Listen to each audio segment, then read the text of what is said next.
Good evening, everyone. Thank you for joining us for tonight's City Council meeting for the City of Alpharetta.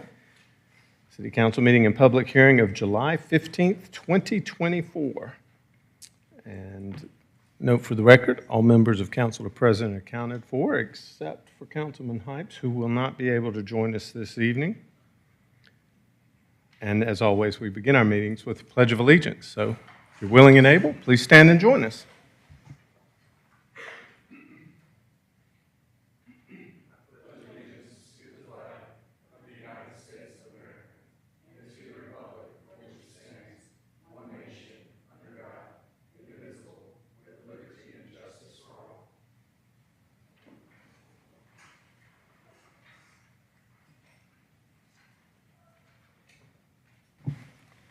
First item up on this evening's agenda is the presentations and proclamations.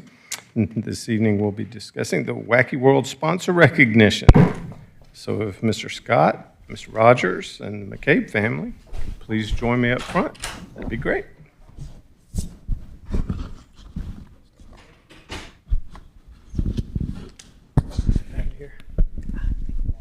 Hello, hello.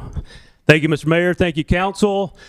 For those that don't know me, my name is Jeremy Scott, and I am the chair of the committee that's helping to renovate or working to coordinate the renovation of the Wacky World Playground at Wills Park and get it ready for the next 30 years of providing safe and fully inclusive play space for the children and families of North Fulton. And if I'm here, it means we are celebrating good news, which typically means we have an organization or a family or a business that has donated generously to make this project come to fruition. So that is why we're here tonight. So I'd like to bring our first sponsor up. That's the Lakeview Group. Oh, we're going to do it with the McCabe family first.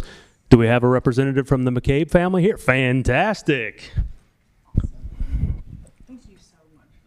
It's so nice to meet you. Thank you so much.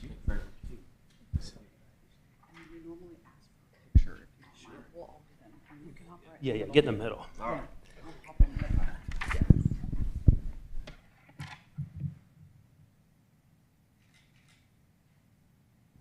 Thank you so much.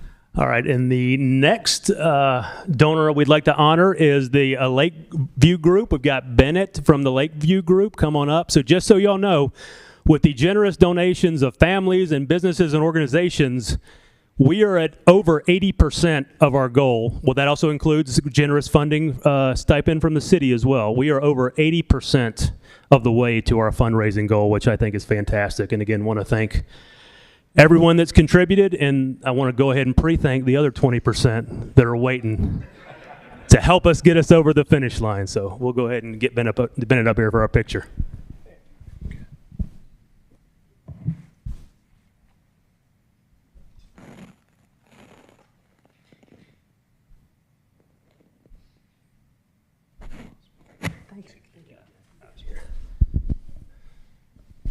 Thank you so much for your time.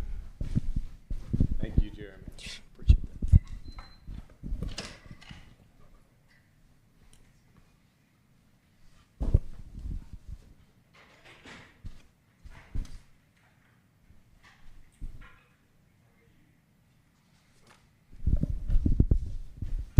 I don't need this. Just an accessory.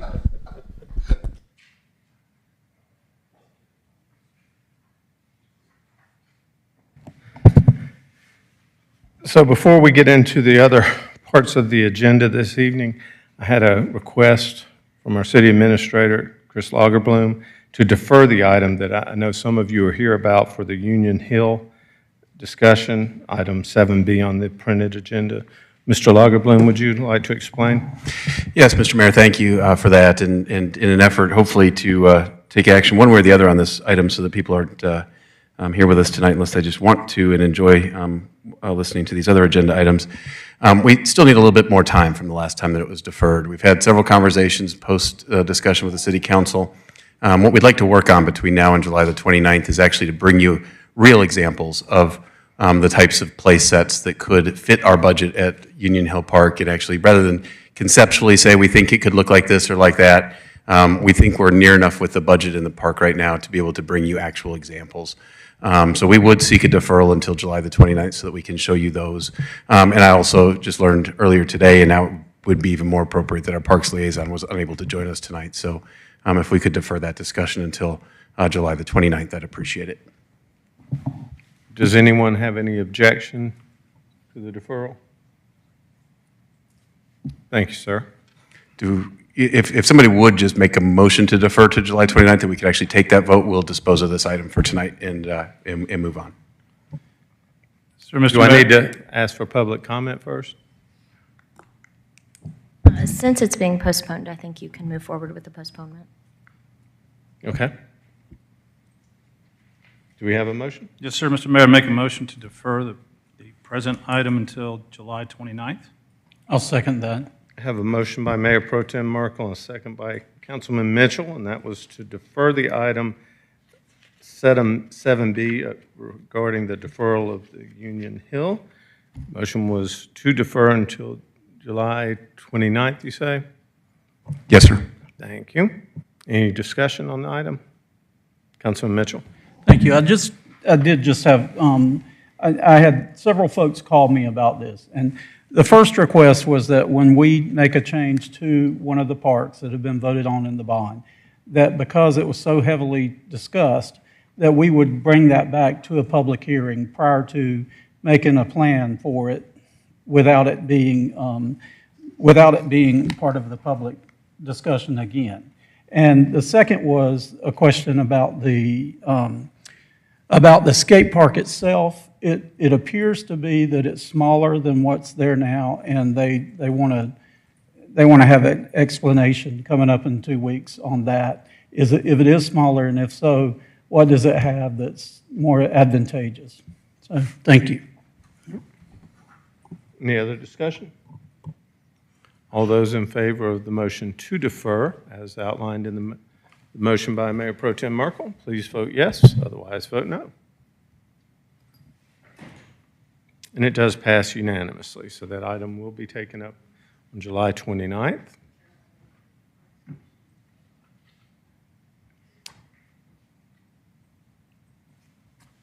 So we'll move on to the work session items. First being the work session on the proposed text amendments to the Code of the City of Alpharetta lift assist requests and fees. Ms. Eswine. Mayor and Council, this is an ordinance that would ultimately charge for a lift assist in residential units, assisted livings, nursing homes, and similar facilities.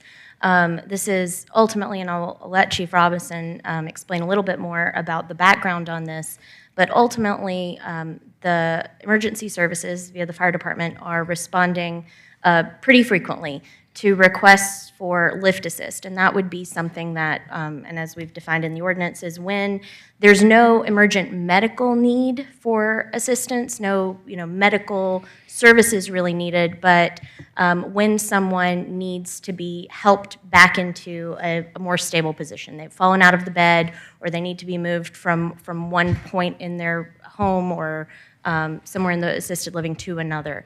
And in these cases, in assisted livings and nursing homes, for instance, I think we're having a lot of those calls. And this ordinance basically says that when we respond to a lift assist, the city will be able to charge for that service. So when it's an actual medical response, as determined by the responding unit, then there wouldn't be a charge. But if it is simply to provide that lift assist, then we would be charging. Now, that is a little bit qualified because the first assist is not charged under this ordinance as proposed and as discussed with public safety.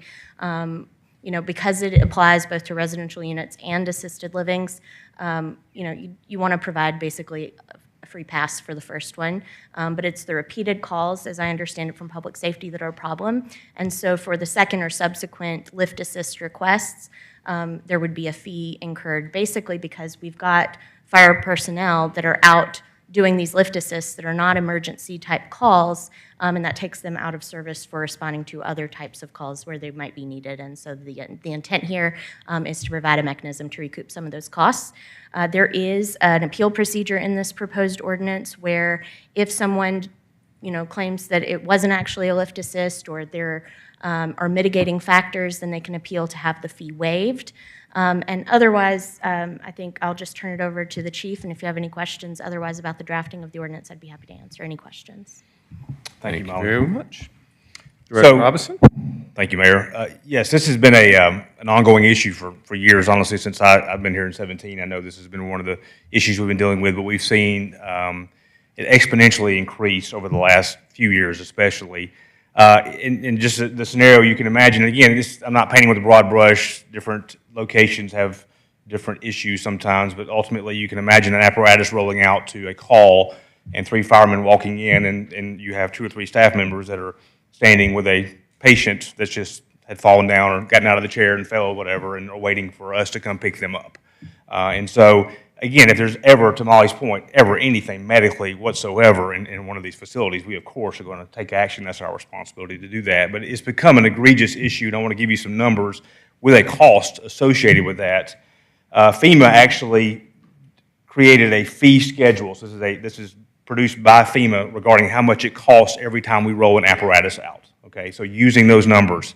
In 2021, we had 150. These are facilities only. These are just facilities. These are not in-home. That's a whole different, I mean, again, if we have a couple at home and a man falls and the wife can't pick him up, we're not counting those type of lift assist in this. These are facilities where they have staff members there, just to make sure we're clear on that. But in 2021, there were 150 lift assists. And so using the FEMA schedule at $169.87 an hour, that year that cost us $24,480. 2022, that number jumped up to 190 at $32,275. The FEMA schedule increased in 2023. The number did to $240 an hour. In 2023, that number jumped up to 328 lift assist. So just in 2 years, we more than doubled lift assist calls at a cost of $78,844. Right now, a guesstimate for 2024 is at least 300 more lift assist based on where we're tracking right now at a cost of $72,114. So you're looking at a total of well over $200,000 in costs for 900, approximately, because again, this year is still an estimate, 968 calls for a lift assist. So that kind of tells you what got us here. And we have a couple of our neighbors, Sandy Springs, that just instituted this. Cobb County's been doing it for a few years. We worked with them, and because the goal here is obviously we're not doing this for financial gain. We're doing this to hopefully maybe change behavior, because not only the financial cost, but also it does take an apparatus out of service as well. And there are times where that's not an issue, but there are times where we do have several calls going on at the same time in the city, and if, God forbid, we do have a major call, a major fire call or something else, major incident, then we're already stretched thin when we're having to, sometimes several times a day, go to the same facility for these types of calls. Thank you, sir. Do we have any questions? Councilman Will. Chief Robinson, I have actually several questions. When we roll a lift assist, what type of equipment are we rolling? We're rolling out on a fire truck. Is that a necessary piece of equipment to take on a lift assist? So, well, sometimes it's all we have. We do have what's called a squad now. It's an F-350 type vehicle that when that's available, basically that's our first responder now to a lot of medical calls. So if that vehicle is available in service, it would be the first to go now. That's something we've gotten in the last couple of years. But again, that vehicle is often responding to medical calls first. And so when they're on a call, then a lift assist comes out. All we have are apparatus that we have to, because we have to have these apparatus, obviously, and so that's what we have to roll out. So I'm just curious, and this would go to city manager as well. Does it make sense for us to purchase a vehicle just to do this? And it would significantly cut those costs down, because I assume those costs are high because of the type of equipment we're rolling. So it'd be something I'd like to take a look at. Well, okay, just one thing with that, Councilman Will. If you do that, okay, that you're adding an additional vehicle, you're going to have to add additional personnel to man that vehicle. I got 3 people in a truck out of a station. If I add a vehicle to respond to those calls, I still got to have those 3 people in a truck. If I'm going to use that vehicle to respond to lift assist, I've got to find 2 more personnel. How would that relate to our David, I don't remember his last name. David Allen. David Allen. So from time to time, if anybody got a chance to watch the great news show this weekend about it on Fox 5 that actually happened during that time, he will when he can, but David spends most of his time in the community paramedic program. The people involved in that, most of their time, they're following up with dozens of cases a day, honestly. And so he will pick one up from time to time when he can, but again, that's pulling him away from his primary, function of trying to get services to senior adults and people in need. And oftentimes what he's doing is trying to get people that are at home that keep falling into a assisted living facility for that very reason. So my next question would be from an economic standpoint. If I'm a senior living facility and I've got 200 beds versus a person who lives in a home, is it equitable for us to be charging the homeowner the same amount of fee that we charge the facility? Because the facility, obviously, if it's one visit, is that a year? And then they've got 200 beds, chances are they're going to be using it more. Well, we're not going to charge the home, first of all. That's what I was saying. We're not going to charge the residents. We are charging the okay. facility because they have staff members that are there that, for whatever reasons, are not utilizing that staff to do these lift assists. Are you Someone in their sure? 'Cause home, that's not they the don't way have I that read it. option. If I can clarify, Well- the ordinance currently calls for, as I mentioned, the first one in a 30-day period is free, but the fees apply equally whether it's an individual residence or an assisted living. The distinction here, the equal application, I'll start with that first, is to deal with potential claims of disparate impact on the elderly. If you're targeting only assisted livings or personal care homes, nursing homes, if someone were to want to challenge it, we don't want that. We want to make sure that we're treating everyone fair and square, which would mean that we need to apply it equally across the board in the city. By providing the one free pass, essentially, the idea is that these individual residences, based on the data from the department, is that they're not using it multiple times within a 30-day period. And so what the fire department is actually doing is referring them to the community paramedic program. They're providing them with resources to diminish the need for these kinds of lift assists to the residents. And unfortunately, that's not the case with the institutions. And so those are the ones that are more likely to repeat, and therefore the ones who would actually be more likely to incur the cost with the second or third or fourth offense within the time period specified in the ordinance. I apologize, I obviously wasn't clear on that. Yes, so if there was a repeat, we have a repeat situation in a home, and that's where community, as she said, community paramedics is going to come in and try to get that resolved. So we don't have, if we do end up having a resident, which is somewhat rare, that's having this issue, we're going to hopefully get them connected to an assisted living facility or some other kind of support where that's not going to be ongoing, whereas we don't have that ability. So everybody gets one free per month, Per month, correct. whether I have 200 beds or I'm staying at my personal home. Correct. And if you had multiple, then the fees have to be even across the board regardless Yes. of the amount of resources you may have. We can't charge people differently based on what money they have. We have to charge evenly. Okay. Okay, thanks. Councilman Mitchell. Thank you. Thank you, Director Robinson. This has been an ongoing thing for years, and it was my understanding that when we purchased the squad car, that would help to alleviate some of the use of the fire trucks and things like that, and the large apparatus from going in. But It's one of many, but that squad basically that squad is a quick response. And so typically that squad, again, is going to roll out on because most of our calls are medical calls anyway. That's typically going to be medical calls. Again, it can be used, and it's being used at times for that, but it's not, it's certainly not a catch-all to be able to even come close to touching, as you see, the numerous calls we're getting. It is used for that, but it's also primarily also used for a quick response to medical calls, where they can get there quicker and easier. Since this is a workshop and you're asking for input, it's always been a big disconnect to me why these facilities don't have their staff picking these people up. They're getting paid for it. The families are paying dearly for some of these facilities around here, and they don't want to take the liability. But it's not fair for our taxpayers to take the liability either. And so what happens is they call us so that they're not liable, it seems like to me. And I'm in favor of these fees, and I think a good way to go about it is to assess the amount of fees that we've had from these facilities and start charging charging everybody equally, but based on what our costs are, and that includes the wear and tear on our vehicles, and charge a fee. I have no problem with that because in reality, these facilities should be doing that. And they shouldn't be waiting on somebody to show up from the city to pick that person up when they have paid staff that are there. Thank you. Councilman Brady.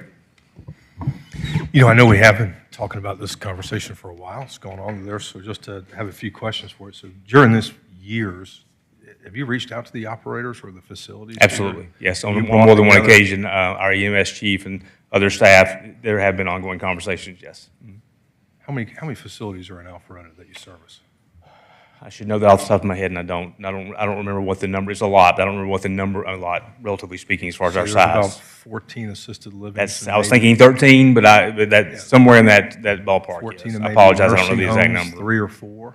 So, and here's where I kind of go to is anytime we make a decision, we don't make a decision in a vacuum, right? We get as much information as possible. Because personally, I agree with you. I mean, I really do. But I want all the information to kind of come to light Absolutely. here because I somewhat understand where the problem is.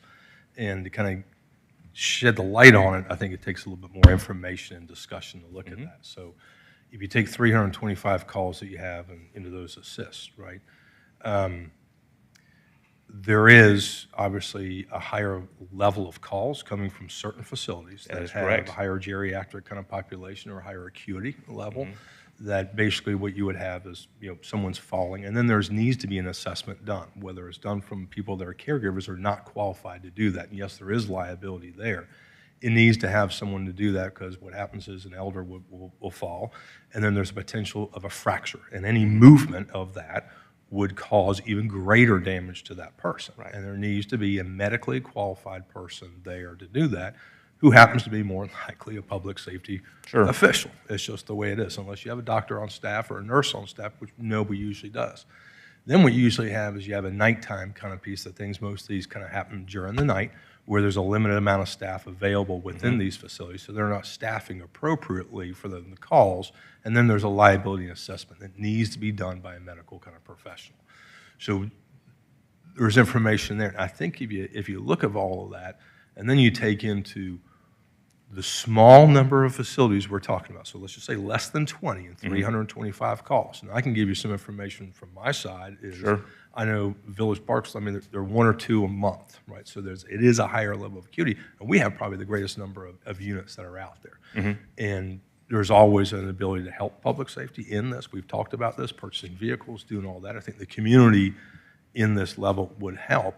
What I'm really trying to get to is the offenders there, because then there's an offset to that. Is I think the outcome would be here, the assessment of these dollars into an individual. You'll have a nursing home go bankrupt because they won't be able to afford it. Because even if you took 20 calls a month at $450, you're talking $12,000 a month that you'll apply to this, a tax applied to them, right? And if you elevate that up into the hundreds that you're talking about, you could be $100,000 a month you're charging a facility. You'll probably never get it because they probably can never pay it. That's $1.2 million a year that they only make maybe $100 or $200 a year, right? So they will go out of business. That's the reason of shining the light on exactly who are the habitual offenders you might have and understanding what that data looks like and understanding the cause. And I agree with you, they need to hire the right people behind there. They're not all standard on staff. These need to be highly qualified people, doctors, nurses, or paramedics and first responders. It's not your normal caregiver. It's just not available to do that. So then I kind of take that as what's the outcome of doing something like this? If you really take these numbers into it, and the fact that we don't know, I think we need to get that data and share it amongst us because that's what we're going to be forced to do is to put someone out of business, which is if habitual, they'll change, but that's what the outcome of this will be. So I just want to understand, and I don't think it's the broad brush you're talking about, but I think most of the communities, including myself, would be saying, I'd be happy to pay into a system to help because I think it does.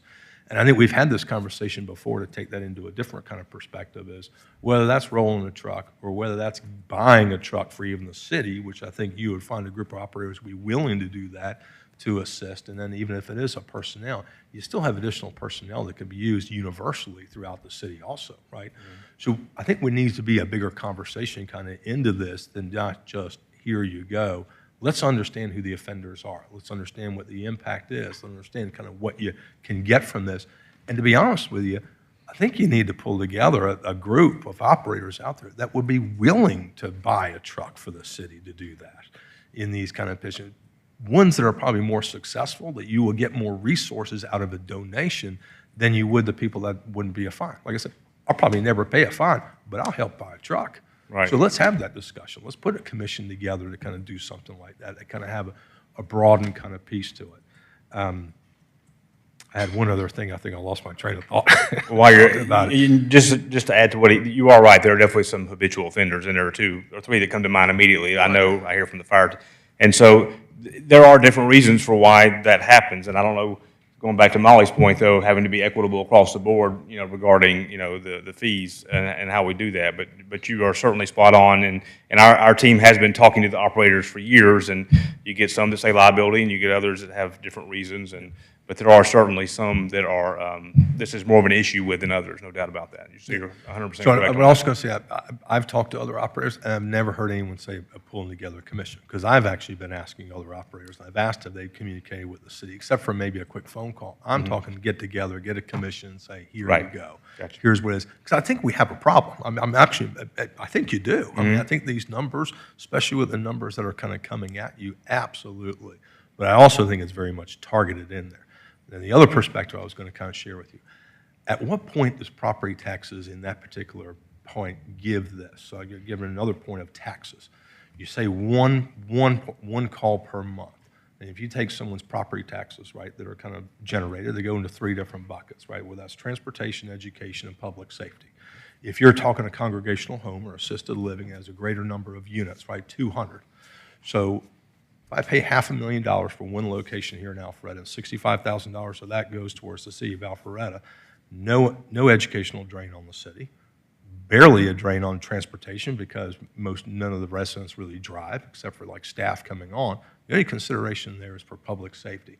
At what yield do you give for our taxes that we pay in to get one buy of one kind of lift assist per month? Is that fair? Is it ultimately fair for what we're already paying into the system? So I think it's a more complex conversation you have. And I know not everyone pays those kind of pieces, but what do we get for our taxes that we pay? What is a fair amount to say, okay, you get one in a congregation of a group of people? So that's kind of a little bit my consideration is what are all the pieces in this complexity and what is, the feedback from the group that you want?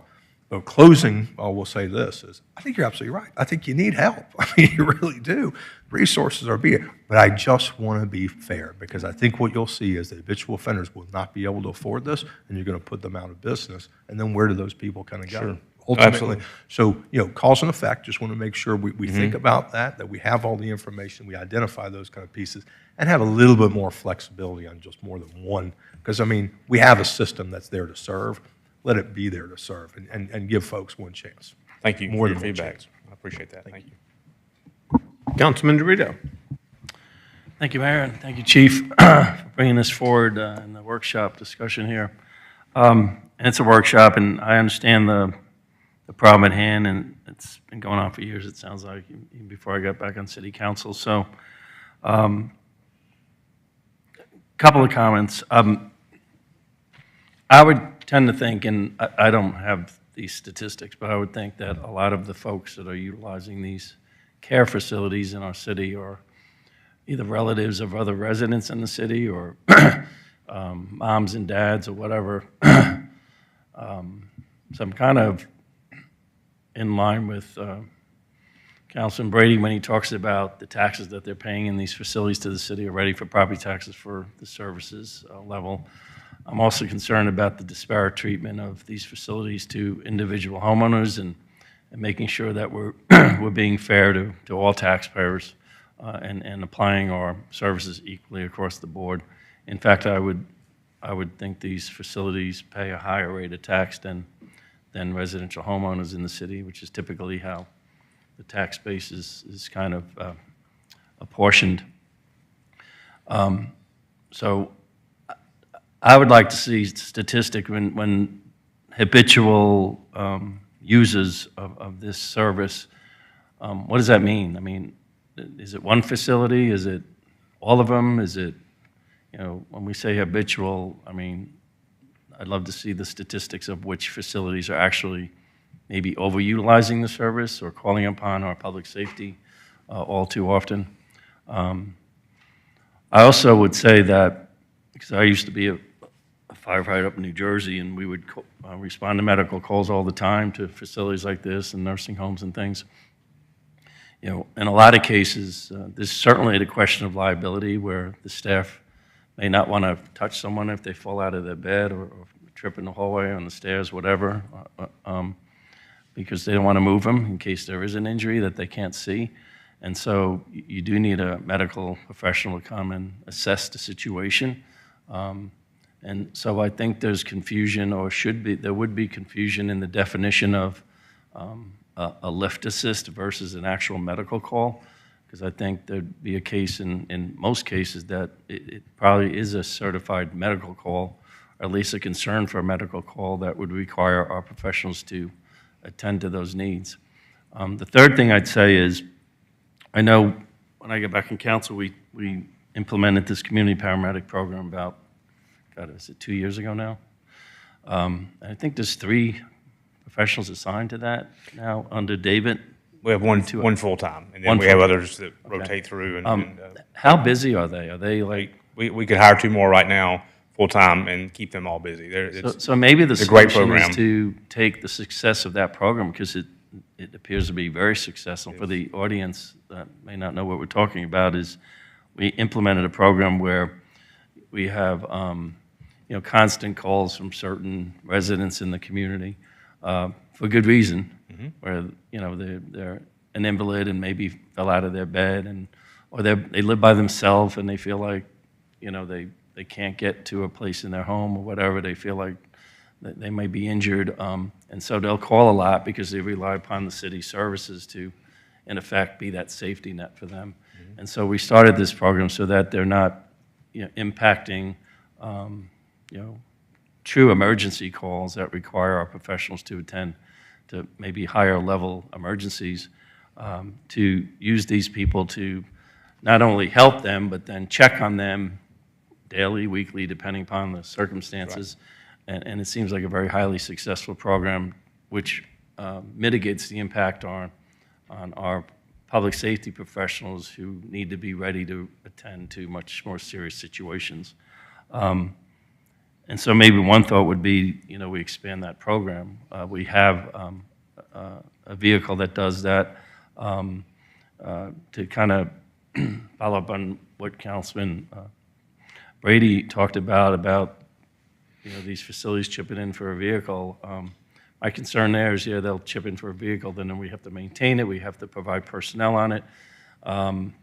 It seems to me it'd be much more maybe cost-effective to expand the community paramedic program to accommodate these types of calls, and I guess do some training. Our 911 operators could be kind of trained to determine when to send the community paramedic program to a scene versus our fire apparatus or what have you. I'm just going to be perfectly honest with you, I'm a little bit leery about imposing fees on existing taxpayers, and making sure that we're treating both businesses and residents the same way, and making sure that we maintain a high level of public safety, which we are known to do. So I agree with Councilman Brady that unless there's facts or statistics that show otherwise, I think we could come up with a solution that mitigates the impact on your public safety professionals who need to be ready to respond to true emergencies versus what could end up being just a lift assist type situation, and divert those resources when they might be needed elsewhere. So just some food for thought. Thank you. Mayor Pro Tem? Thank you, Chief. Haven't been through this recently. My dad was here. We brought him in from Arizona, put him into a local facility. community, Virgil. In 12 months, he fell 4 times, and they were all in the middle of the night. So I think we got to be careful. This isn't a 9 to 5 job. These calls are 24/7. I've experienced it. Heard one lady say what a waste of resources when a fire truck pulled up with 3 people. And I mentioned to her that if her husband was in a car wreck down the street, these guys could jump in and go. We do. Majority of our calls are medical. We have very few fire calls, car accidents and whatnot. So it's not a matter of having somebody sitting over there waiting for the phone to ring. These could come in 2, 3 at a time at different places. So I think the model that they're looking at is the one where you have some preventive, when you've got the truck that the guy was in the show over the weekend that can go out and check on people. But the reality is you got to staff that 24/7, and there's no guarantee that they're going to get out there and be done before the next call comes in. So it's going to come from somebody else. So I think the nature of that business is different than what we think of in a for-profit model to address this. So I think you've got quite a bit of feedback and can look at some things and get some from the industry professionals, and we can come back and look at some options. Thank you. So just to refresh my memory, because they've made some great points here on both sides, and nobody wants to impose fees. The challenge we're facing is to staff our public safety department the way it needs to be staffed. The money has to either come from all our taxpayers or from the people that are overutilizing the system. And so I would like to look at some more options, but I'm just curious, how much does it cost for us now with our Lift Assist program? I mean, with David and the community paramedic. Again, that is honestly, it's rare that he's responding to an actual Lift Assist, or he or whoever's working with him, assigned with him. That's not really primarily their role. They will pick one up, like you saw on the news story. If he's out and they get a call down the road, we'll go handle that, keep somebody in service. But that's not part of his main task, because he's just one. There's literally one full-time person assigned to that position right now, and 2 part-time. And we rotate some folks through with overtime and some other positions like that. So yes, so typically it's him and one other person that are doing that, and they have a list each day of calls they've got to go follow up on, and so we don't count on them to do Lift Assist. They're not doing many of those. Not at all. No, that wasn't what they were created for originally. It was okay. The original point of that was the frequent callers we were getting. Let's go out, find out if there's a service we can help get them connected with. Number one, for their benefit, we want to take care of them, but number two, that also reduces call for service, and we have seen a tremendous success in a lot of our frequent flyers calling much less now because of that. So that was the main purpose. Now, yes, but I love to expand that, get more trucks, more people, and we could do more things like that, absolutely. But again, and I love the idea of getting more vehicles, but as I said earlier, I think the Councilman Will or Mitchell, the issue with that is, again, staffing. We would have to add more staff to be able to do that, but it's certainly an option. And that's what I'm trying to get a better picture, because right now it's clear to me that we're going to need another work session to keep looking at our options and try and find a better solution than just a fee. Sure. And so I'm trying to get some idea before we get out of this work session of what would the cost look like. So would the cost be different for the paramedics that would need to go do a Lift Assist? Would it be different than the program we already have? So assuming, if I'm understanding you correctly, Mayor, we add more to the current program. Now, again, one challenge, and Councilman Merkel mentioned this, a lot of these are in the middle of the night. So you're talking about having personnel available 24 hours to do this as well. Yes, it's going to be cheaper just rolling out. I mean, again, those apparatus are expensive just to get those out with 3 people. So I don't have a number, obviously. We could look at that, and one of the things I can do is go back and go, okay, if we want to try to address this with personnel, what would that look like adding it? How would that save cost-wise, things like that? But one of the issues, again, is when we have these 3 that are handling that, that's 3 that are out of service at that point as well. But the cost would certainly be less. I just don't know what that is right now, but we could certainly come up with some scenarios as to, okay, if we added another vehicle or 2 with staff with more personnel, what would that look like for sure? So, because at the end of the day, we're going to provide the service no matter what. That's never going to change. We're looking for ways to try to get those numbers down, like we did with the community paramedic program.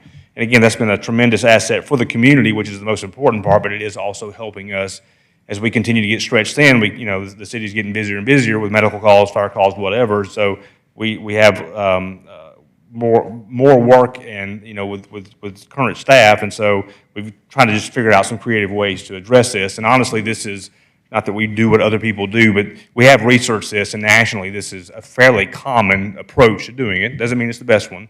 But of course, I would love to build a grand community paramedic program. It's been a huge success, and that's how we do things in Alpharetta. It's a little bit above the rest, and that's one thing I love about it. So we can certainly look at those options, see what the cost would be, and if there would be a cost savings long-term, in adding those personnel and vehicles. And if I'm understanding you correctly, is maybe something to look at, so.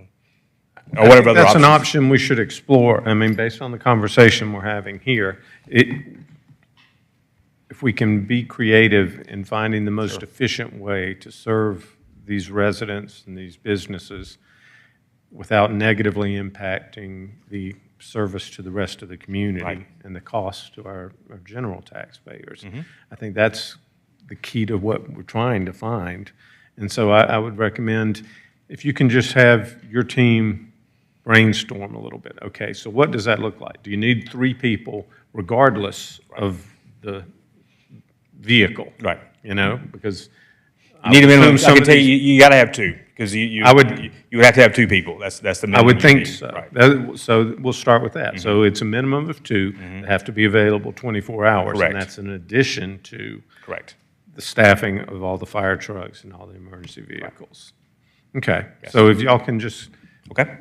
brainstorm on that. Absolutely. And then try to get some more of the data that we've requested at this point, of digging into it a little deeper of who are the ones that are really the super users. Yes. As opposed to. Okay. We can certainly do that. Any other questions for staff on this item? Councilman Will? This might be completely unreasonable, but, I own restaurants and we have specific fees that are attached to us from the city. Is there a way to do a facility medical fee for the facilities that are users of this that would raise a little bit of money to help offset that kind of stuff? Just a thought. We can certainly consider it if that's the direction we want to give them. I don't see how that could hurt to at least investigate. Are you aware of any research in that area, if that's another way that people have been able to do that? I'm not, although we'd have to look at that. I am familiar with what other states do, and that is something that exists in other states. I don't know if it exists in Georgia, so we'll have to look at that. Okay.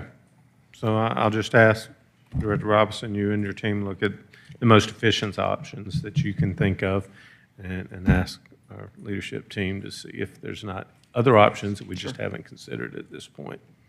I did, Mr. Mayor, if you wouldn't mind if I just reacted to the idea of forming an operators working group. I think that's a great idea. And especially if they're willing to come to the table and be a part of whatever solution we craft. I don't automatically jump towards throwing money at people and equipment and thinking that solves it. Sometimes you have to, but I don't know that this, because of the complexity and the amount of time and the duration of the day and when these calls happen and the randomness of it, I don't know that this is a people and money solution, but it would be great to get the operators in the room and see what we could creatively come up with.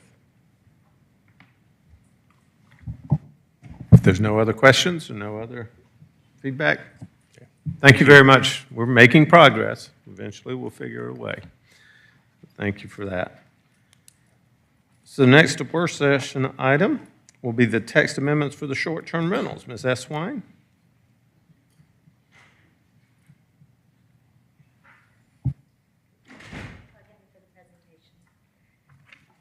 James, is it this one?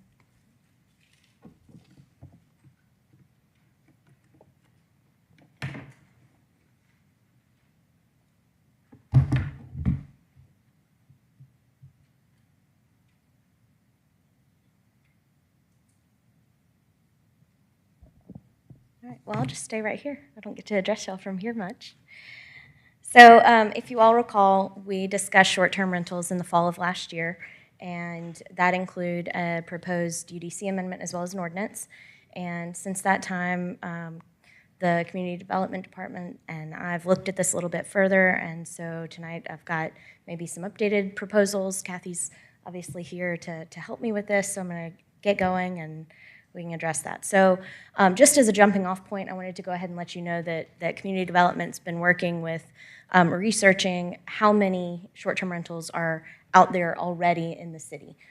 This doesn't mean that they're all very, very active. I don't actually know the level on that. Kathy might be able to provide a little bit more context, but GIS prepared this map so that y'all could see maybe just the general area of where these are and how the city short-term rental picture looks right now.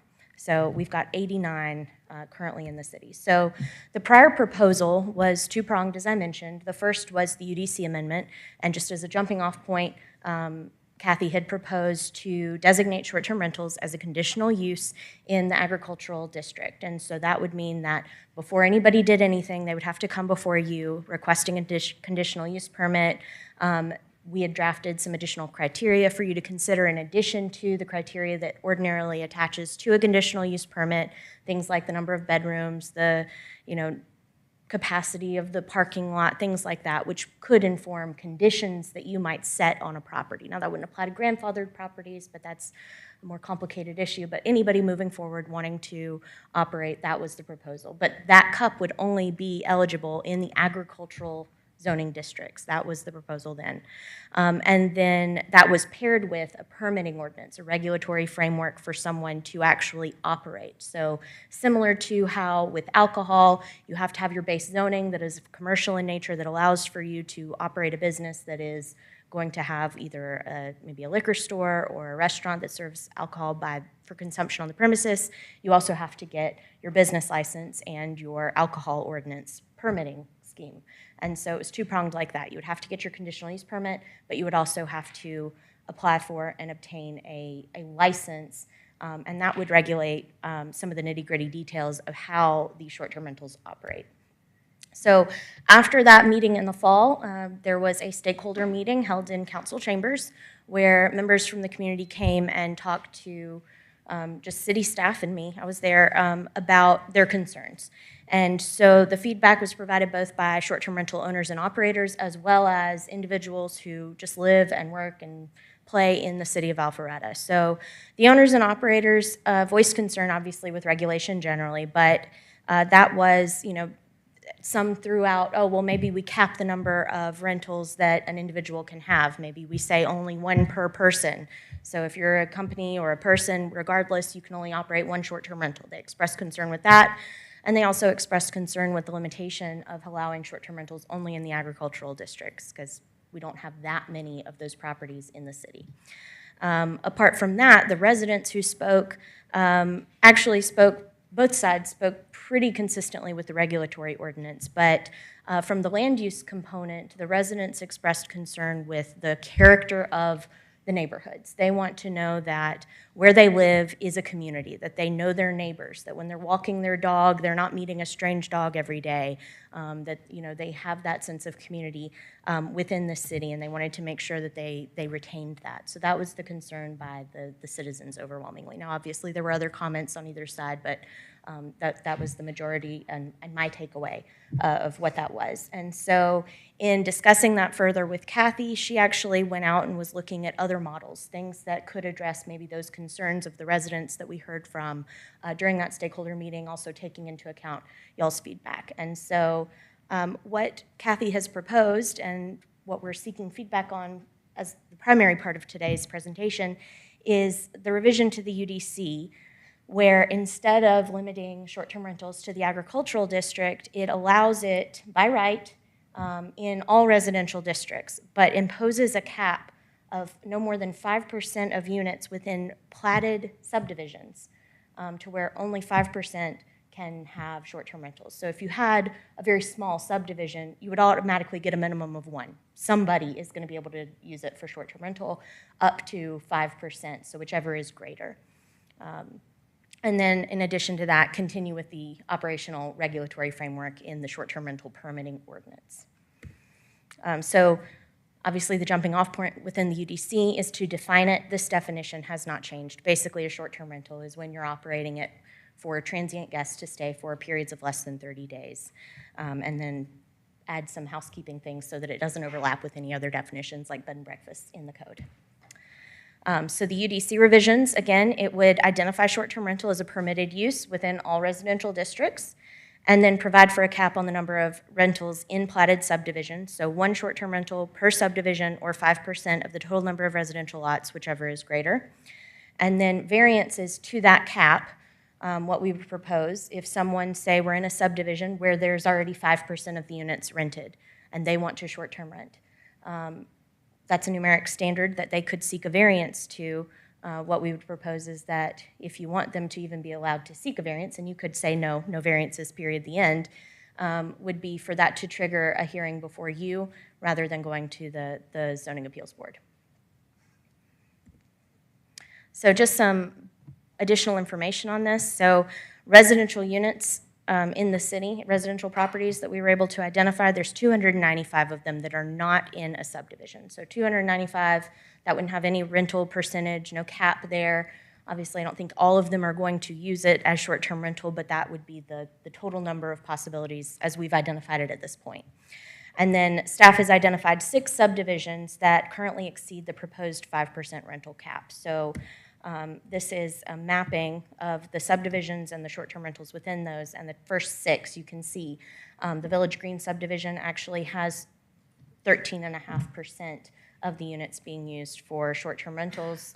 Jackson Lake is at 6.9, and then you can see going down in descending order the percentage of rentals by subdivision. And so because we have to respect grandfathered rights with this proposal, if you had a subdivision like Village Green and we were to determine that all of those units were grandfathered, that they were legally operating as our regulations currently exist, and that would be a determination that we would have to make on a case-by-case basis. So I can't tell you whether they all are or are not right now. If 13.5% are actually renting, then they would be entitled to continue renting. But if at any point, and what I would propose in that vein would be if someone were to discontinue use for a certain period of time and they stopped renting, then we could phase that particular unit out to decrease the overall number. Ultimately, if it got down to where 8% stopped using, then that subdivision would then be in compliance with the code at 5%. So if it were to be that a subdivision were grandfathered in, they're not going to stay at 13.5% forever unless all of those units continue in perpetuity renting for short-term rental, which I have to say I think is unlikely. But that is the land use component at this point. And so I think the rest of the presentation focuses on the licensing ordinance, but I think Kathy and I would really appreciate feedback on how y'all view the land use at this point, if you like that idea, how you would like to tweak it. Obviously, this is just thrown out there as a jumping off point. You could make it to where it's allowed in all residential districts, but with a cup. So it's kind of a hybrid of the first proposal versus the current proposal. But that's kind of where we are right now, and that's based on the feedback that we got from you and from the stakeholders over the past few months. Councilman DeRito? Thank you, Mayor, and thank you, Ms. Eswine. Just a couple of clarifying questions. It's been a while since we talked about this, as you pointed out.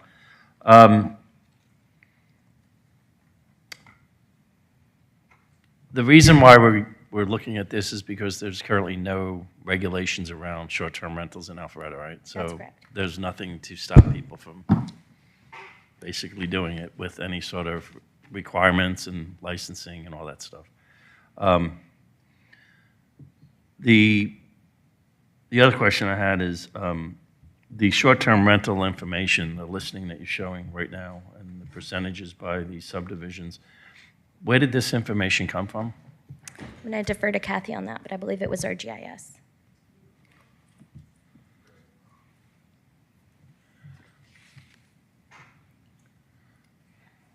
Councilman Dorito, that was from a company called Granicus that provided us that initial information.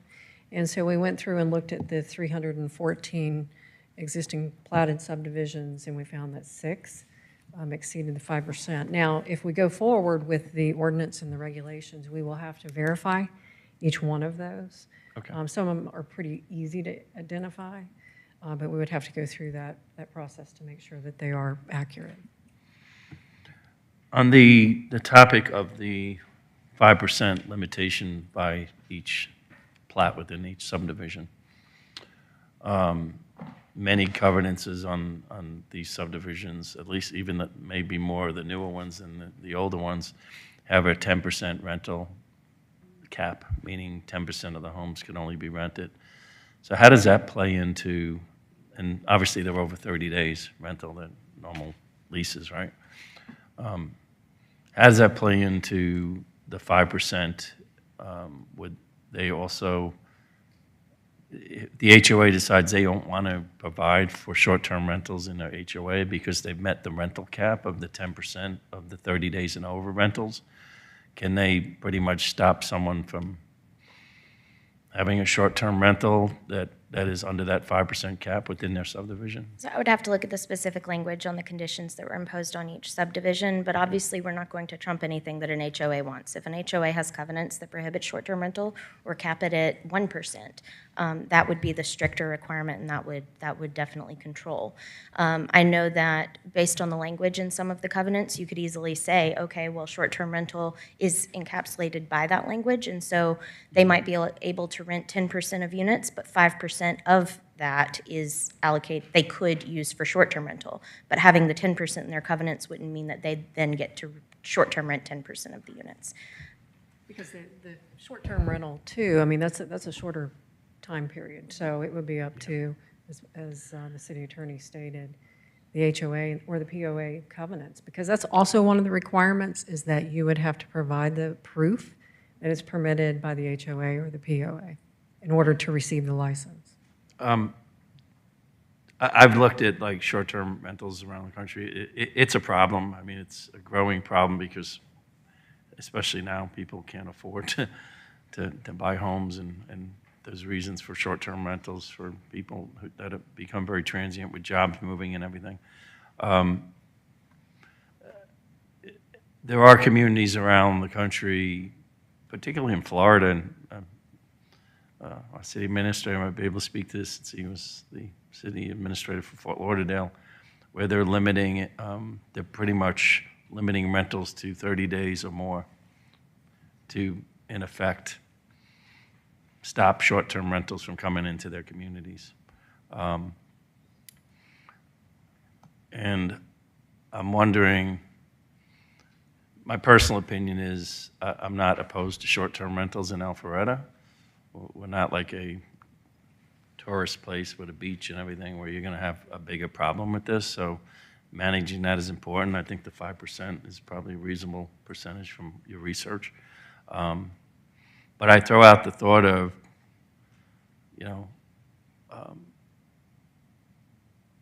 there's always a question from residents, do we even want short-term rentals, for the concern of companies buying up properties and turning subdivisions into more of a short-term rental community and lose that character and that community aspects that you spoke about, Ms. Eswine, earlier. And my concern there, and this is going to be really have to be tightened up legal language within the ordinance, because I can create 10 companies tonight when I go home if I want to, and have 10 different companies managing different properties. So I don't know how we address that, but if we're going to limit it and that makes sense, and that's kind of a good compromise, because there are people in Alpharetta that have short-term rentals properties today and they maintain them really well.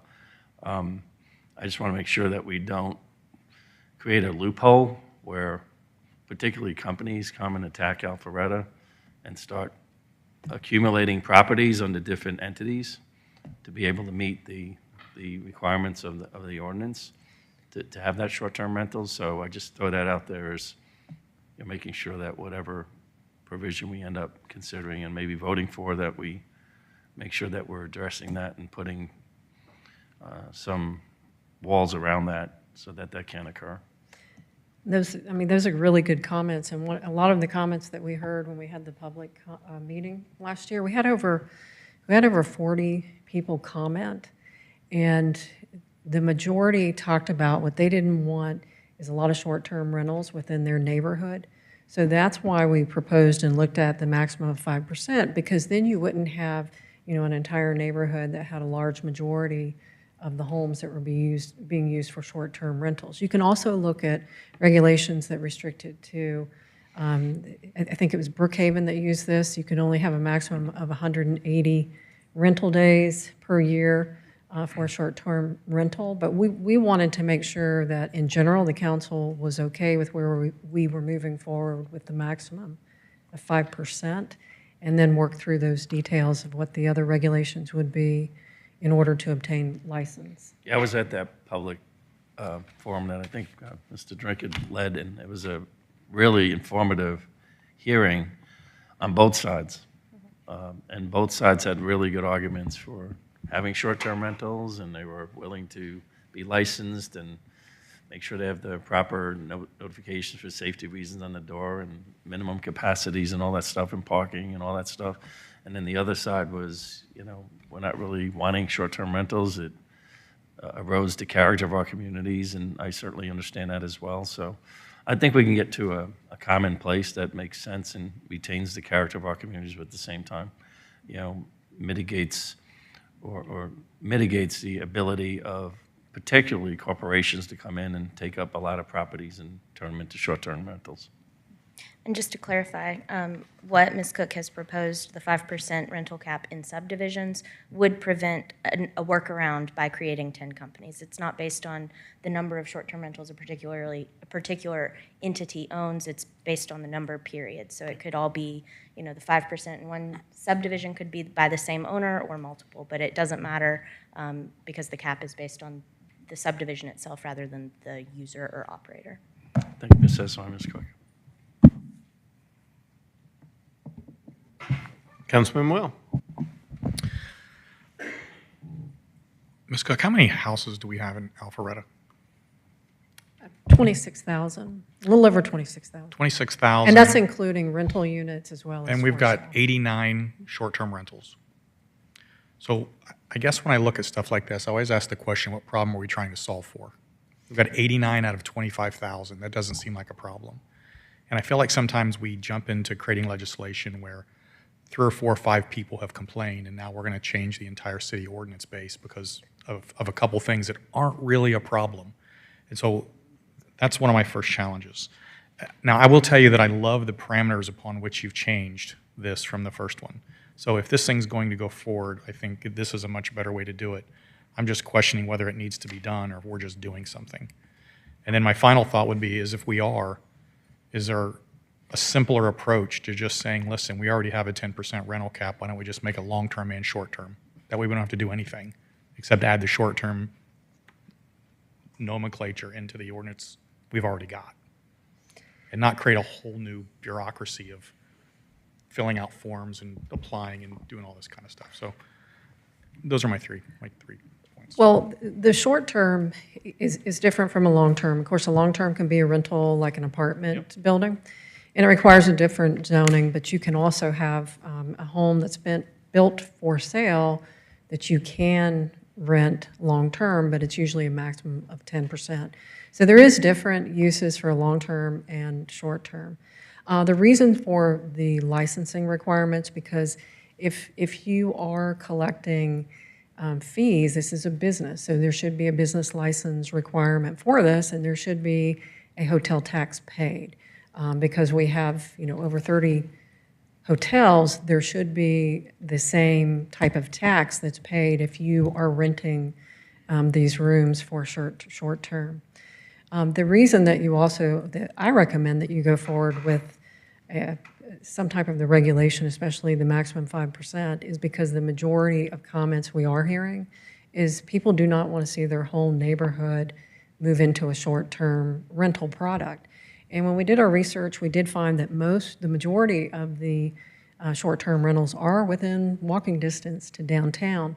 So you do have high instances where, over 5%, 13.5%, where people are making those investments where HOAs do not exist anymore, and so there aren't any regulations. So I think it helps to if you are going to preserve neighborhoods, when I say preserve, but preserve it for long-term homeowners, but also allow the short-term rental business. It should be a mix, and I think this gives you a way to provide both.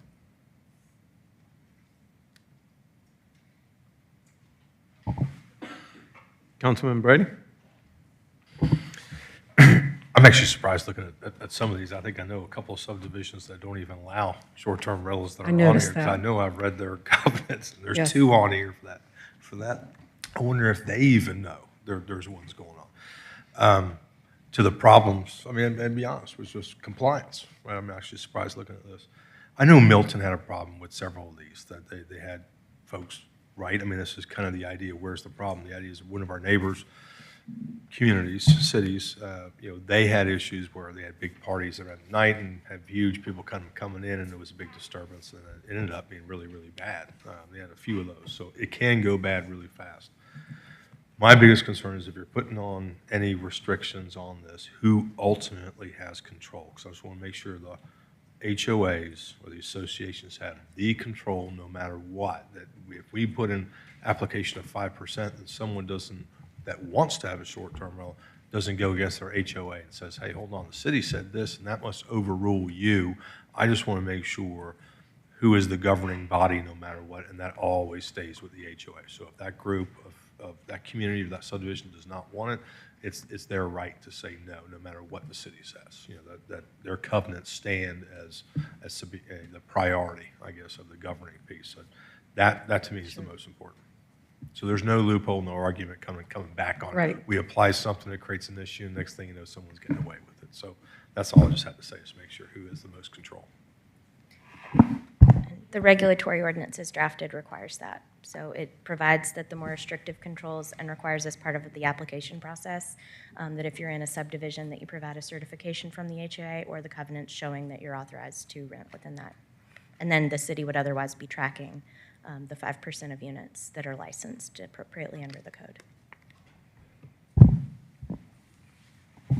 Councilman Mitchell? Thank you. I like this. It's a preventative measure, and to me, it protects the businesses that are oftentimes citizens who have these short-term rentals. But it also protects our neighborhoods and the neighbors who don't want it to get out of control. So it's very much a preventative measure. And it also, it keeps it becoming a problem, from becoming a problem. So I'm fine with moving forward with this as stated. So, thank you. Thank you. Mayor Pro Tem? Councilman Mitchell just read my notes. I think we as a city do a lot of things to help protect the value of individuals' property. We require certain buffers. We get books full of reasons. We've got reasons and we've got books full to back it up.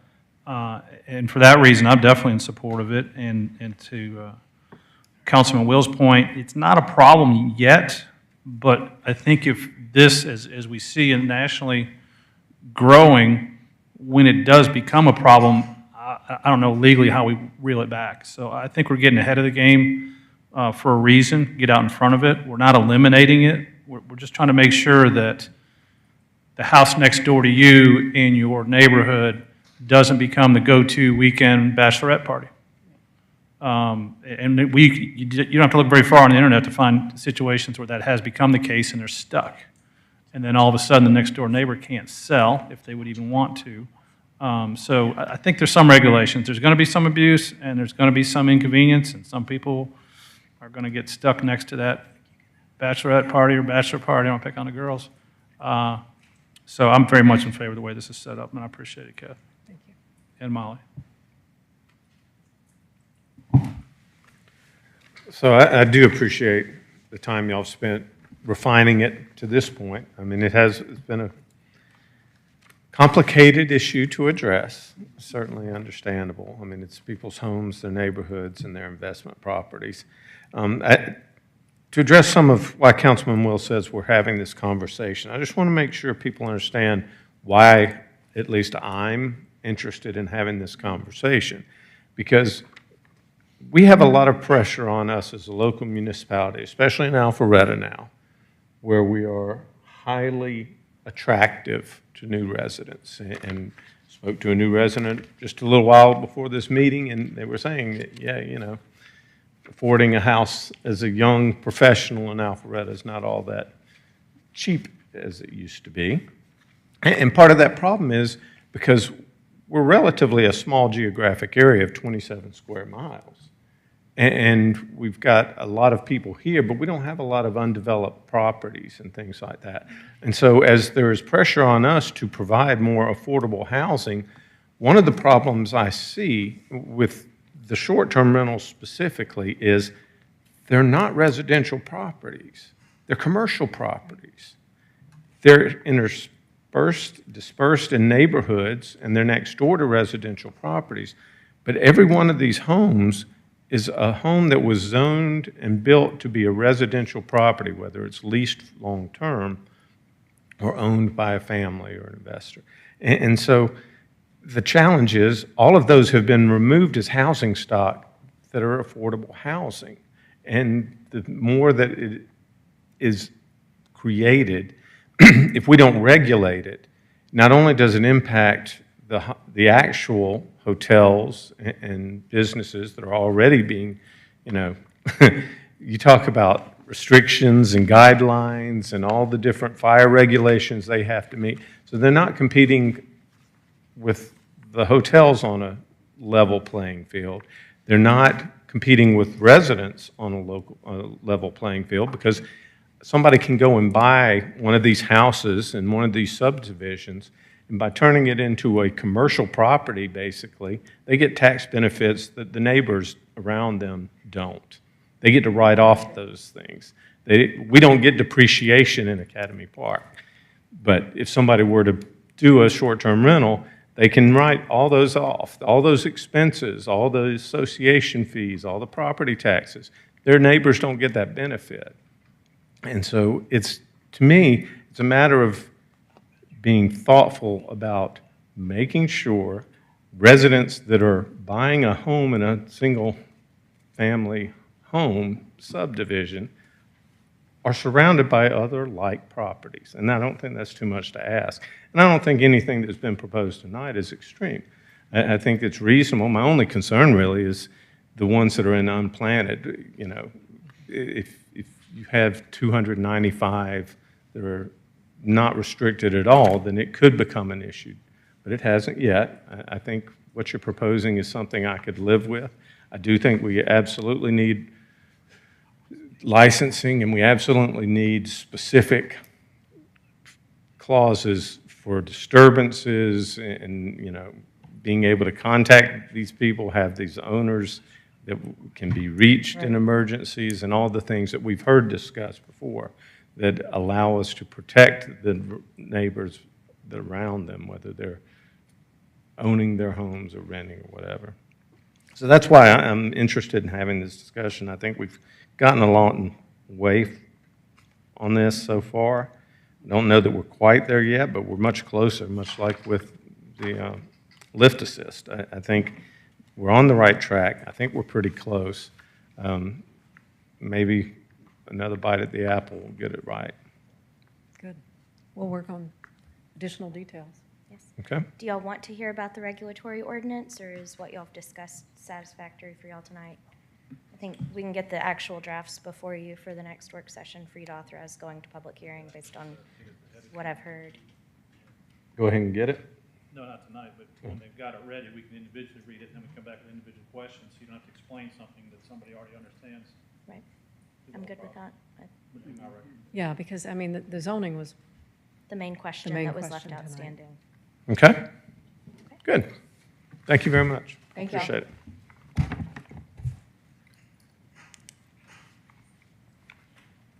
So that'll wrap up the work session items. We'll move on to the consent agenda, and the consent agenda consists of several items, the first being the special called city council meeting minutes from the meeting of June 24th, 2024, the alcoholic beverage license applications, consideration of approval of the PH-24-AB-12 Merit Hospitality LLC, DBA Home 2 Suites, Alpharetta, 12075 Morris Road, Alpharetta, Georgia 30005. That was change in ownership.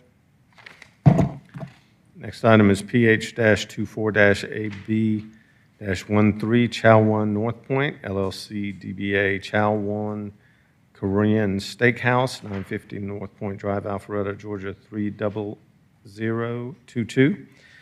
Also, the financial management report for the month ending May 31st, 2024, and the settlement agreement for Jeffrey Gray versus City of Alpharetta Civil Action File Number 123CV 00463 MLB. Is there anything that anyone would like removed from the consent agenda this evening? Ms. Shapiro, do we have any public comment cards? We do not, Mr. Mayor. However, if anyone would like to come forward and speak on the consent agenda, now is your chance to do so. Seeing none, we'll close public comment. Do I have a motion from council? Motion to approve the consent agenda. Second. I have a motion by Councilman Mitchell, a second by Mayor Pro Tem Merkel. Any discussion? All those in favor of the consent agenda, please vote yes, otherwise vote accordingly. And it does pass unanimously.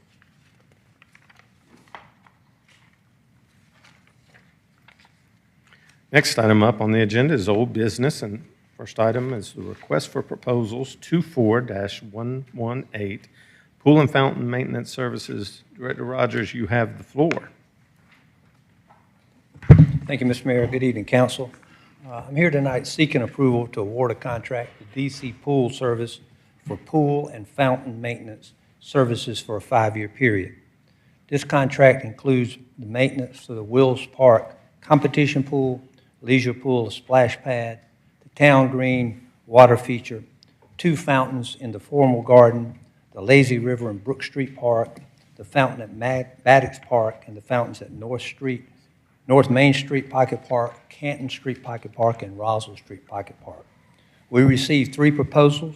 The evaluation team members independently evaluated and scored each proposal based on chemicals and products, method of service, project approach, qualifications, experience, references, and local vendor preference for a possible total of 60 points in those areas. Cost was valued at 40 points and factored into the final, after the initial review. DC Pool scored a total of 84.7 points, while the other 2 vendors scored 68 and 58. DC Pools has been our service provider since 2006. I'll be glad to answer any questions you may have. Any questions? Councilman Will. Director Rogers, did we get the chemicals in this time? I'm sorry? Did we get the chemicals in this time? I'm sorry. Did we get the chemicals in the cost this time? Yes, we did. Thank you. So it does. The total reflects the total project. Any other questions? Councilman Dorito. Just, it says a 5-year contract, so this is per year, that amount? Yeah, that's per year. Per Yes, year, sir. all right. I thought so, just wanted to confirm. Thank you. Yes, sir. Any other questions for Director Rogers on this item? Thank you, sir. All right, thank you. Ms. Shapiro, do we have any public comment cards? We do not, Mr. Mayor. However, if anyone would like to come forward and discuss this item, now's your chance to talk about pool and fountain maintenance. Seeing no one, we'll close public comment. Do I have a motion from council? Yes, sir, Mr. Mayor, I'd offer a motion this evening to approve the request for proposals 24-118 pool and fountain maintenance service as presented by Director Rogers. We have a motion by Mayor Pro Tem Merkel and a second by Councilman Will to approve the request for proposals 24-118. Any discussion? All those in favor of the motion to approve, as outlined by Mayor Pro Tem, please vote yes. And it does pass unanimously. Next item under old business is the resolution for the Union Hill Park 2021 bond referendum funds. Yep, I didn't mark that as deferred on my agenda, so we will not be talking about that. We talked about deferring that until July 29th. So we'll move on to the new business portion of tonight's meeting, purchase approval of the Freightliner M2 106 Plus with short stop 3.5 or 3.5 truck-mounted mixer. Pete Sasevich, you have a little detail on Yeah, a it. little detail on the title. Good evening, Mayor and Council. Before you tonight is a budgeted item that was in the capital budget for this fiscal year. It's a 3.5 cubic yard concrete truck for the crews to use. Currently, right now, we wait for concrete to get delivered, which could delay up to about 4 hours because we're guaranteed a window only, and we're only pouring maybe 1.5, 2 yards at a time for sidewalk panels. So it's a lot of downtime that we lose. So we've done the analysis, and this over the course of 10 years would be a cost benefit. So it's a state contract. Great, thank you. Any questions? Councilman Will. When's the truck coming in, Pete? So it says in here in October, we talked to them this morning, and we're looking at getting it in May. May of 25. May of 25? Yes. Wow. So, okay. There's two parts to this to be built. The chassis itself, the truck, and then they insert the concrete mixer on top of it. So two separate vendors. Okay. Any other questions for Director Sasevich? Thank you, sir. Thank you. Ms. Shapiro, do we have any public comment cards? We do not, Mr. Mayor. However, if you want to come talk about the cement truck, now's your chance. Seeing no one, we'll close public comment. Do I have a motion from council? Yes, Mayor. Move to approve the purchase of a Freightliner M2 106 Plus with a shortstop 3.5 truck mounted mixer utilizing state contract 9999-SPD SPD 0000155-007 from Peach State Truck Center in the amount of $165,703 and authorize the mayor to execute all necessary documents. Second. We have a motion by Councilman Dorito, second by Councilman Brady. Any discussion?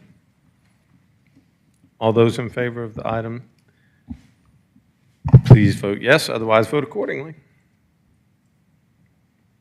And it does pass unanimously as well. Thank you, Mayor and Council. Thank you, Pete.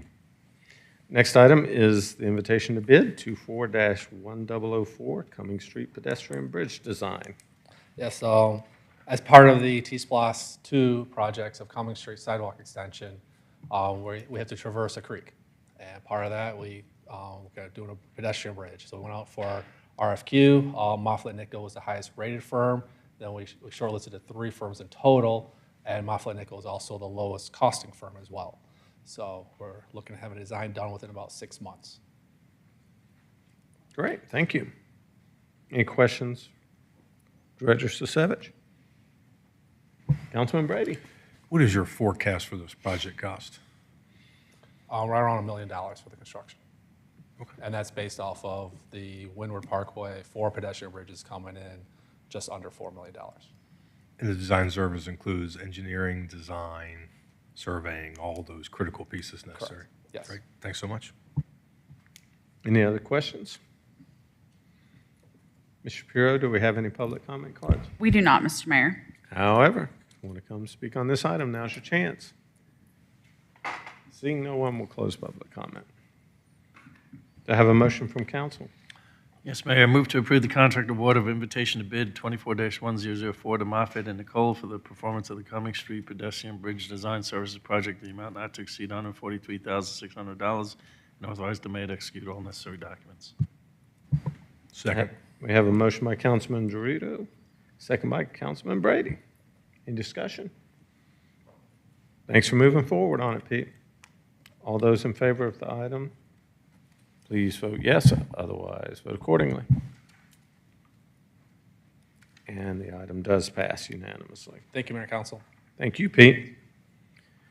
Next item up will be the request for proposal 24-119 on-call electrical services. Director Rogers, I believe you have this item. Thank you, Mr. Mayor.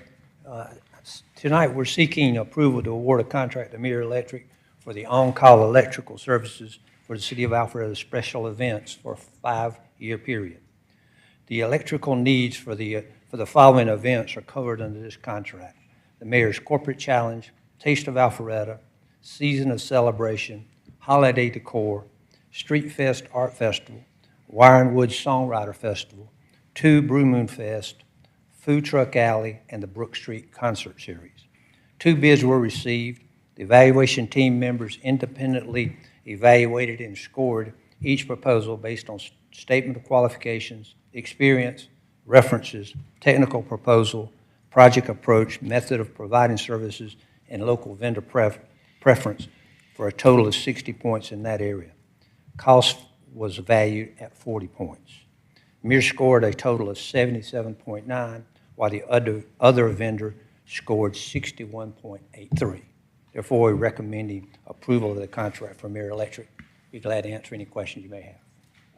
Do we have any questions for Director Rogers on this item? Thank you, sir. Thank you. Ms. Shapiro, any public comment cards? We do not have any, Mr. Mayor. However, if you want to comment about electrical services, now's your chance. Seeing no one, we'll close public comment.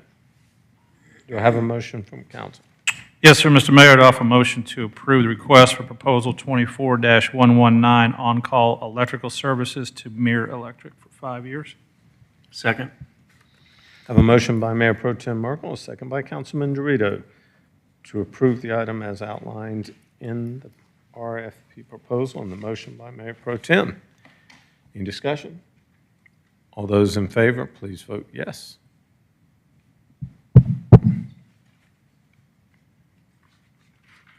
And it does pass unanimously.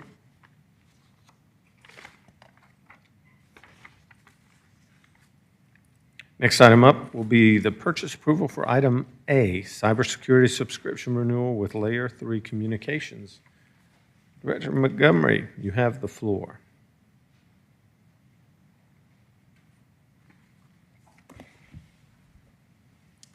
Good evening, Mayor and Council. Before I get started into the individual item, the next 4 items are all related to cybersecurity, and so as a change this year, the state of Georgia has allowed that cybersecurity information be not released as part of a public forum or as public documentation, and so we've taken the measure of doing this in a 2-phased approach where we offer an executive session so that you all know what you're voting on and have an understanding of what we're trying to do. And then come back at the next meeting is the discussion that Molly and Chris and I had about how to do this process. So this is our first time really doing this. And I think the discussion at the executive session on June 24th was good. So the agenda item, as you see it in the agenda today, is does not have the protected information or privileged information or whatever the correct term would be within it so that we can protect ourselves from cybersecurity attack. What we did put in the agenda item are items related to the procurement process that we went through to do this process. All of these were renewals. And so I'll start with item A, that's the one you're voting on now. Item A, we had 3 bids that we went out for on this. Layer 3 was the lowest bid at $98,523.24. In relation to our fiscal 24 costs, there was a $23,578.83 increase. This was related to an initiative we had during fiscal year 24 where we bought additional modules, and so there was some proration, and so we expected there to be an increase, and the full amount is budgeted already within the FY25 budget. So that's all I have on item A. I have extra copies, by the way, if you want to be a reminder of what item A is. I'm happy to pass those out. Do we have any questions about item A?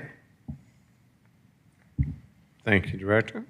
Ms. Shapiro, do we have any public comment cards? We do not, Mr. Mayor. However, now's your chance to come forward if you'd like to speak up.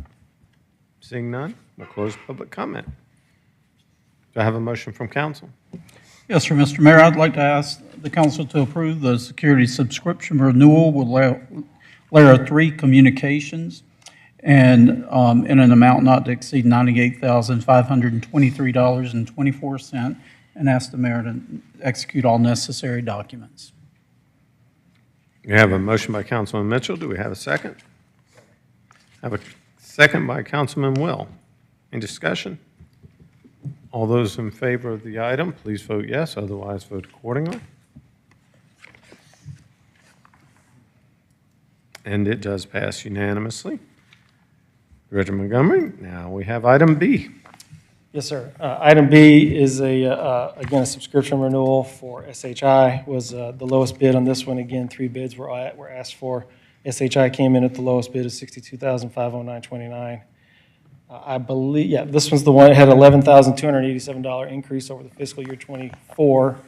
That was a true-up process of adding additional licenses, which account for that $11,000 increase for this fiscal year. Again, anticipated, we budgeted appropriately, and this is within budget. Thanks, sir. Any questions for Director Montgomery? Thank you very much. Ms. Shapiro, any public comment cards? We do not, Mr. Mayor. However, item B is waiting for you to speak if you'd like. Seeing no one, we'll close public comment. Do I have a motion from council? Yes, sir. I'd like to ask the council to vote on cybersecurity subscription renewal with SHI International in an amount not to exceed $62,509.29 as discussed in the June 24th council meeting. Have a motion by Councilman Mitchell. Do we have a second? Have a second by Councilman Will. Any discussion? All those in favor, please vote yes. Otherwise, vote accordingly. And that does pass unanimously. Mr. Montgomery, item C, please. Yes, sir. This is, again, a cybersecurity subscription renewal for CDW. CDW had the lowest bid in the amount of $51,264. This renewal actually came in lower than last year's by almost $1,700, $1,699. So a shock for us, certainly, but within our budget. And so we ask that you award CDWG. Thanks, sir. Any questions for Mr. Montgomery? Councilman Will. Adam, is that a cybersecurity injury fighting off intrusions you got there? I don't have an answer for why it's like, yeah. That's item D. We'll take it, yeah. I wish it was bionic. Everyone calls it bionic, but it's Thank you, sir. Ms. Shapiro, any public comment cards? We do not, Mr. Mayor. However, now's your chance to come forward if you'd like to speak on this item. Seeing none, we'll close public comment. Do I have a motion from council? Yes, sir, Mr. Mayor, I'd like to ask the council to approve cybersecurity subscription renewal CDWG in an amount not to exclude $51,264. Thank you. Do we have a second?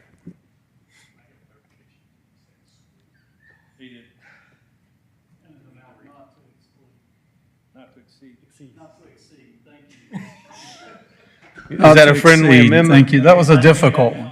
It's a friendly amendment to change to exceed instead of exclude. Is everyone clear on the motion? And I will make a second. Thank you. Second by Councilman Will. All those in favor of the motion, please vote yes. And it does pass unanimously. Now we have item D. Mr. Montgomery. Yes, the final item, cybersecurity subscription renewal, again for SHI International in the amount of $320,000. This is actually purchased off of state contract. We've renewed this now. This is many years that we've been using this product. It is the same cost as it was in FY24. Amazing. Something didn't go up. Any questions for Councilman Brady? I would like to thank you so much for each one of your presentations that you have referenced the previous year and the current year and the fiscal impact, because I just really appreciate that. So Absolutely. thank you. It was very thorough. It was a great suggestion. Thank I you. appreciate that. If there's no other questions for Ms. Shapiro, We have no public comment cards. but now's your last chance to come forward and speak on item D. If you'd like to come forward, now's your chance. Seeing none, we'll close public comment. Do I have a motion from council on this item? Yes, sir, Mr. Mayor. I'd like to ask the council to approve cybersecurity subscription renewal with SHI International in an amount not to exceed $32,000. And I appreciate Councilman. Hold on. Oh. Did you say 32,000? I'm sorry, $320,000. It's late, it's late.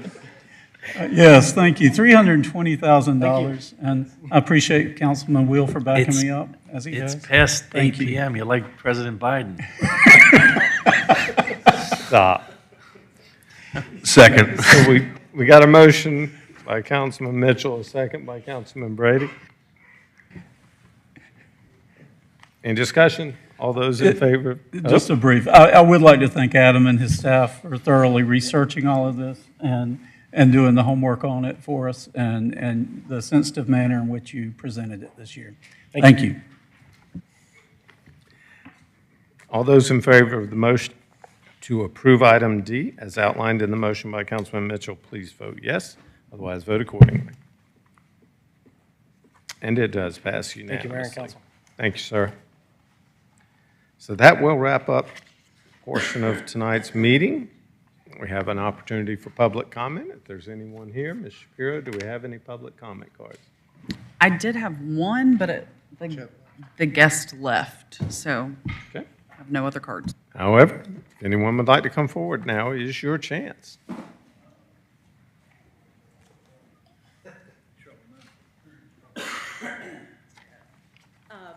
Martine Zarinskas, 8070 Willow Tree Way. Just wanted to thank for deferring to the end of July for the parks bonds. We could have some due diligence. I do not know that the Recs Commission has a workshop on the 24th, and I would just hope that they have an opportunity to look at the change of plan before it went to a vote, because I think they're an important part of the piece as they review all the survey data. So hopefully that can happen. So thank you. Thank you. Director Rogers, do you have any idea if the Mr. Mayor, I can, since I'm closer, Mr. I can speak Lagerman, on that behalf. We'll be happy to take to the Rec Commission on the 24th, whatever we're planning to present to you on the 29th. Sounds good. Thank you for bringing that up. So that'll wrap up public comment. Do we have any reports this evening? Seeing none, we do not need an executive session, as far as I know. That is correct. Excellent. So do we have a motion to adjourn this evening? So moved, Mayor. Have a motion by Councilman Dorito to adjourn, second by Councilman Will. Any discussion? All those in favor of the motion to adjourn, please vote yes. And it is unanimous. This meeting is adjourned. Thank you, everyone. We'll see you next time.